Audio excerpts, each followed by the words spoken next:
Oi, gente, tudo bem? Eu estou encerrando o meu isolamento, né, pela Covid, já estou bem melhor. E por isso a gente não vai conseguir ter mais essa aula presencial, mas eu vou deixar aqui uma aula gravada. Peço que vocês assistam até o final. Não é uma aula longa e qualquer dúvida a gente retoma esses conceitos na nossa próxima aula presencial. A gente teve uma primeira parte, algumas aulas, onde a gente já falou sobre conceitos mais behavioristas, né? Então a gente falou sobre o conceito respondente, sobre o condicionamento respondente, o condicionamento operante e a análise funcional, que era o texto que eu deixei para que vocês pudessem responder o estudo dirigido. A aula de hoje vai saindo, começa a sair um pouco desse olhar behaviorista. Vai acontecendo que, como eu falei, tudo na história a gente vai formando uma caminha, né, para que as coisas consigam acontecer. E foi isso que foi acontecendo para que hoje a gente fale das terapias cognitivo-comportamentais. Pensadores, psicólogos daquela época, começaram a não acreditar mais tanto no que a psicanálise falava ou no que o behaviorismo falava. E começaram a avaliar novas formas de compreender as estruturas da personalidade. Então vão ter alguns livros, livros bem importantes que eu posso depois deixar aqui mostrar para vocês as capas de algumas opções que falam sobre teorias da personalidade. São vários autores que ao longo da história foram construindo teorias onde eles colocavam ali a forma epistemológica e filosófica que eles entendiam que uma personalidade poderia se formar. E a partir de hoje a gente vai ver alguns nomes que foram muito importantes para que as terapias cognitivo-comportamentais elas ocupassem o lugar que elas ocupam hoje. E uma dessas pessoas foi George Kelly. Ele teve algumas ideias muito disruptivas, muito diferentes para aquela época, onde ele começou, então, a não acreditar, né, no, como eu falei, na psicanálise e no behaviorismo, e a ensaiar uma outra forma de pensamento. Então, eu vou compartilhar com vocês alguns slides aqui que eu trouxe, só para que a gente possa estruturar, então, a nossa forma de fala e para que também não fique muito longo. Bom, então a ideia é ver o que George Kelly, qual foi essa trajetória pessoal dele que fez com que ele pensasse algumas coisas diferentes do que era vigente na época. Bom, a abordagem cognitiva, a gente sai então dessa visão mais behaviorista, dessa visão muito focada no comportamento, na ideia de estímulo, resposta, seja ela qual fosse a fórmula, mas antes a gente viu nas outras duas aulas, né? Estímulo, resposta. O contexto vai ser determinante para que eu responda de determinadas maneiras. Na abordagem cognitiva, as coisas mudam um pouco, e George Kelly é um dos primeiros pesquisadores, psicólogos que começam a mudar esse jeito de olhar e introduzir esse olhar mais cognitivista. Para a abordagem cognitiva da personalidade, se enfatiza as atividades mentais conscientes como caminho para entender como as pessoas conhecem o seu ambiente e a si mesmas, como percebem, avaliam, aprendem, pensam e solucionam os problemas. Então, a ideia é que a gente teria que entender como conscientemente as pessoas estão olhando e interpretando, avaliando o que está acontecendo ao entorno delas, no contexto onde elas estão inseridas. E a ideia de percepção, avaliação, ó, aprendizagem, pensamento, um pouco diferente do que a gente estava falando nas primeiras aulas. Bom, quem foi George Kelly, né? Quem foi essa pessoa que começa então a levantar novas ideias de pensar uma personalidade? Ele era filho único de uma família fundamentalista religiosa, né? Começou sua educação formal em casa e aos 13 anos ele saiu de casa para estudar. Formou-se em 1926 em física e matemática e progressivamente seus interesses migraram para as ciências sociais. Fez uma pós-graduação em sociologia educacional na Universidade do Kansas. As disciplinas de psicologia não despertavam muito interesse do George Kelly num primeiro momento. Então, ele era um cara que se formou muito nas exatas, tem esse interesse pelos estudos, mas psicologia ainda não era uma coisa importante. Em 1929, ele recebe uma bolsa de estudos para a Universidade de Edimburgo, Nesse período, ele se aproxima, então, da psicologia. Volta para os Estados Unidos, Edimburgo, ali naquela região, né, alemã do Europa do Leste, onde foi muito vigorosa o início da psicologia experimental, de tentar uma ideia de introspecção dos laboratórios. Então, não é à toa que ele volta diferente, né? Ele volta para os Estados Unidos para fazer o seu doutorado e em 1931 ele recebe o seu PhD, né, o seu PhD, o seu diploma de doutorado pela Universidade do Estado de Iowa. A partir da década de 30, Kelly concentra seus esforços em serviço da psicologia clínica. Bom, aí ele voltou focadaço para começar a estudar a psicologia clínica devido à demanda que aumentava nos Estados Unidos. Nada vai sendo à toa, vejam isso. Então ele vai, se influencia, volta para os Estados Unidos. Se a gente for botar uns 20 anos para frente, o Aaron Beck, que a gente vai ver daqui a umas aulas, exatamente começou a também focar em alguns dos seus estudos pelo aumento de demanda da procura por psicólogos para psicoterapia.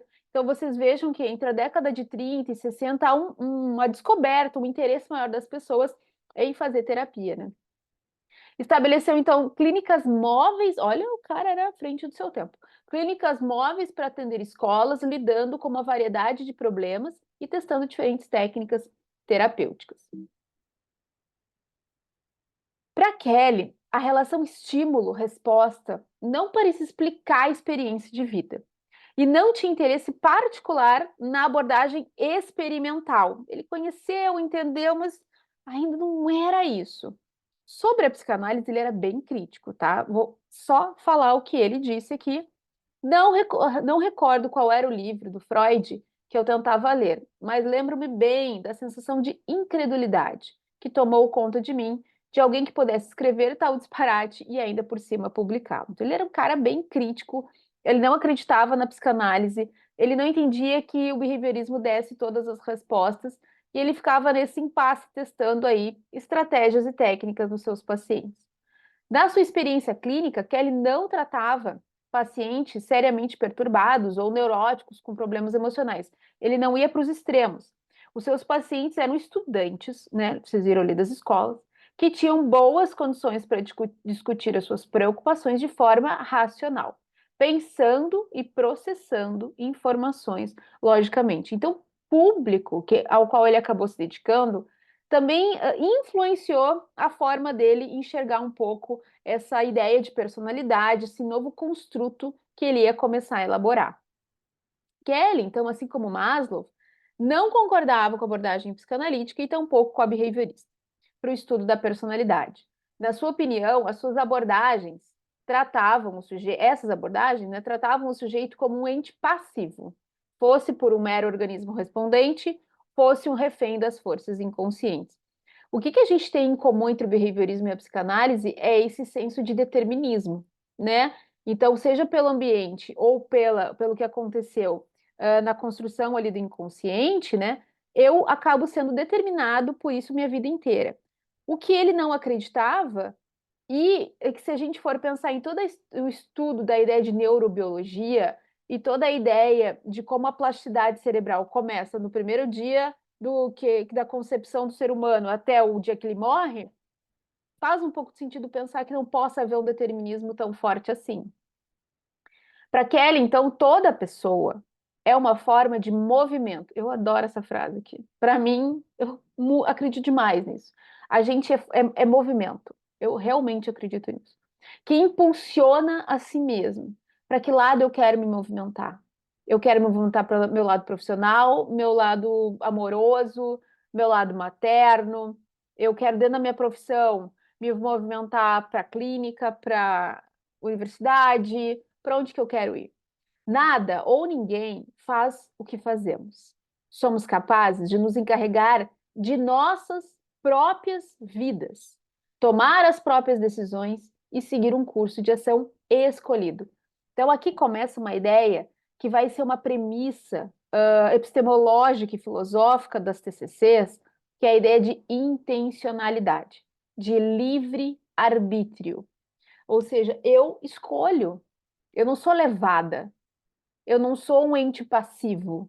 Eu sou ativo nessa relação que eu estabeleço com as pessoas, com o mundo, com os lugares, com as situações, o que for. Eu ajo também e ajo a partir do que eu percebo daquilo. Assim como um cientista, as pessoas elaboram teorias e hipóteses e as testam na realidade por meio das experiências pessoais. Aquilo que se confirma se mantém. Aquilo que é rejeitado é descartado e passa por uma nova elaboração de hipóteses. A experiência de Kelly o levou a concluir que as pessoas comuns, leigas, né, agem da mesma forma que um cientista. Ele, inclusive, criticava a postura de alguns psicólogos que, em sua opinião, não atribuía às pessoas que estudavam as mesmas capacidades intelectuais que atribuíam a si mesmos. Então, ele achava que a gente, na nossa vida, era uma tentativa e erro de hipóteses. Eu criava conceitualizado, será que se eu escolher essa carreira eu vou me dar bem? Pode acontecer isso, pode acontecer isso, pode acontecer isso. Vou testar. Eu vou lá e faço, me experimento nessa hipótese que eu tenho de que eu acho que é uma profissão que eu vá gostar. Então ele achava que a vida é muito como um cientista criando suas hipóteses em laboratório e criticava os psicólogos cientistas que achavam que eles eram mais do que os próprios pacientes. Então a teoria do construto pessoal de George Kelly vai dizer o quê? Que ele desenvolveu uma teoria de personalidade. E no texto que eu deixei para vocês, tem vários construtos. A gente pode retomar isso em aula presencial, mas deem uma olhada. É, não se preocupem com os detalhes, vocês não precisam decorar cada nome, são nomes bem diferentes, e a ideia não é que vocês decorem todas as teorias da personalidade, mas é entender essa ideia de construto pessoal que ele foi criando, né? Que no texto tem esses exemplos dos subconceitos que ele vai trazendo, mas qual que era a ideia, né? O que que diferia consideravelmente das outras teorias? Em seu sistema, os conceitos mais familiares até então, como a ideia de inconsciente, ego, necessidades, impulsos, estímulos, respostas, reforço, motivação e até a emoção, não são muito encontrados. Ele não se focava nisso. O que eles focavam, afinal de contas, então? A pessoa cria um conjunto de construtos cognitivos que será utilizado para interpretar e organizar os eventos e as relações sociais dentro de um sistema de padrão ou padrão que será utilizado para fazer previsões acerca de nós mesmos, as hipóteses e as previsões das outras pessoas e dos eventos que iremos passar. Então, qual que é o foco central dessa teoria do construto pessoal de George Kelly?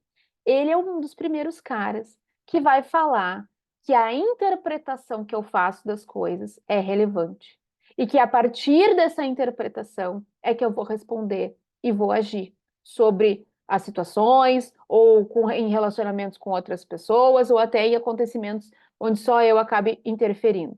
Então, essa ideia, esse era o último slide, essa ideia é que ela é fundamental dentro da teoria dele. Ele vai ser um dos primeiros teóricos que traz a ideia do cognitivismo como um ator central dentro da estrutura da personalidade, e não mais com o determinismo tão forte, e não mais como ser humano, como um agente mais passivo. Então, ele se destaca na história, vocês veem, a gente está falando da década de 30, 40, né? Enfim, ele se destaca nessa história e vai, como eu brinquei no início, preparando a caminha para que então outros teóricos consigam, a partir dessa ideia de valorizar o pensamento, de valorizar esse processamento de informação, consigam ir evoluindo nessas ideias relacionadas à psicologia cognitiva e às terapias cognitivas que começam a querer dar as caras, que começam a ter espaço para nascer. Então, de forma muito resumida, essa é a ideia central da teoria do construto pessoal de George Kelly. Guardem isso, né? Que ele é um cara que traz o cognitivismo como ponto central, um dos primeiros que faz isso. E que ele, claro, tem falhas na teoria dele, tem limitações e tem muitas críticas, mas todos são criticados, né? A ideia é que para eu evoluir, eu tenho que começar por algum lugar e ele dá um desses starts. Na próxima aula presencial, a gente pode tirar as dúvidas, não esqueçam de ler o texto para vocês entenderem um pouquinho mais, porque isso vai ser fundamental para que a gente vá compreendendo depois outros conceitos da prática aí das terapias cognitivo-comportamentais, tá bom? Um abraço, pessoal!